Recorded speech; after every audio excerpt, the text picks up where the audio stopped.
Gothic Tales of Terror. This collection of short stories contains several Gothic tales to bear macabre and chilling witness. These tales are designed to unsettle you, just a little, as you sit back and take in their words as they lead you on a walk to places you'd perhaps rather not visit on your own. These stories are read for you by many readers, including Ghizela Rowe and Richard Midgley. My Own True Ghost Story by Rudyard Kipling. As I came through the desert, thus it was, as I came through the desert, the city of dreadful night. Somewhere in the other world, where there are books and pictures and plays and shop windows to look at, and thousands of men who spend their lives in building up all four, lives a gentleman who writes real stories about the real insides of people, and his name is Mr. Walter Besant. But he will insist upon treating his ghosts, he has published half a workshop full of them, with levity. He makes his ghost seers talk familiarly and in some cases flirt outrageously with the phantoms. You may treat anything from a viceroy to a vernacular paper with levity, but you must behave reverently towards a ghost, and particularly an Indian one. There are in this land ghosts who take the form of fat, cold, pobby corpses and hide in trees near the roadside till a traveller passes. Then they drop upon his neck and remain. There are also terrible ghosts of women who have died in childbed. These wander along the pathways at dusk or hide in the crops near a village and call seductively. But to answer their call is death in this world and the next. Their feet are turned backward that all sober men may recognize them. There are ghosts of little children who have been thrown into wells.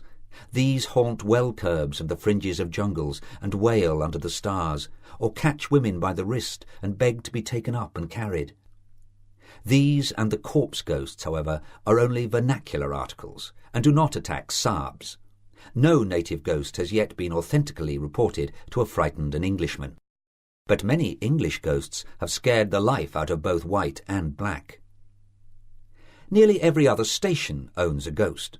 There are said to be 2 at Simla, not counting the woman who blows the bellows at Syrie Dak Bungalow on the old road. Mussoorie has a house haunted of a very lively thing. A white lady is supposed to do night watchman round a house in Lahore. Dalhousie says that one of her houses repeats on autumn evenings all the incidents of a horrible horse and precipice accident. Murray has a merry ghost, and now that she has been swept by cholera will have room for a sorrowful one.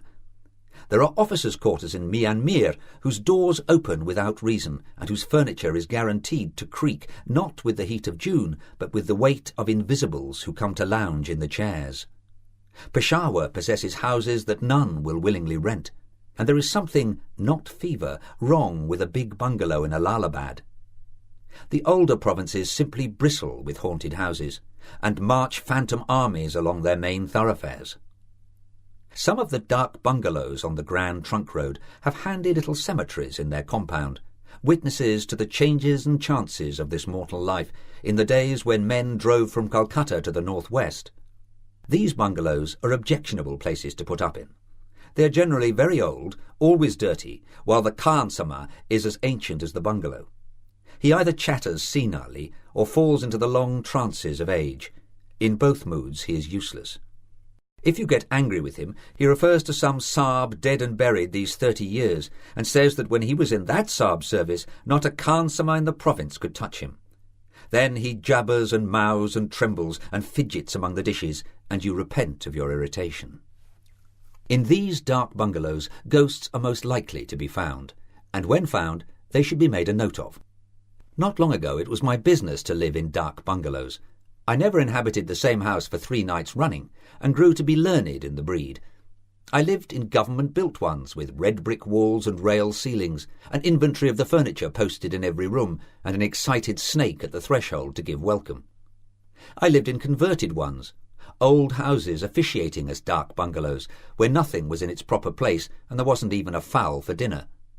I lived in second-hand palaces, where the wind blew through open-work marble tracery just as uncomfortably as through a broken pane.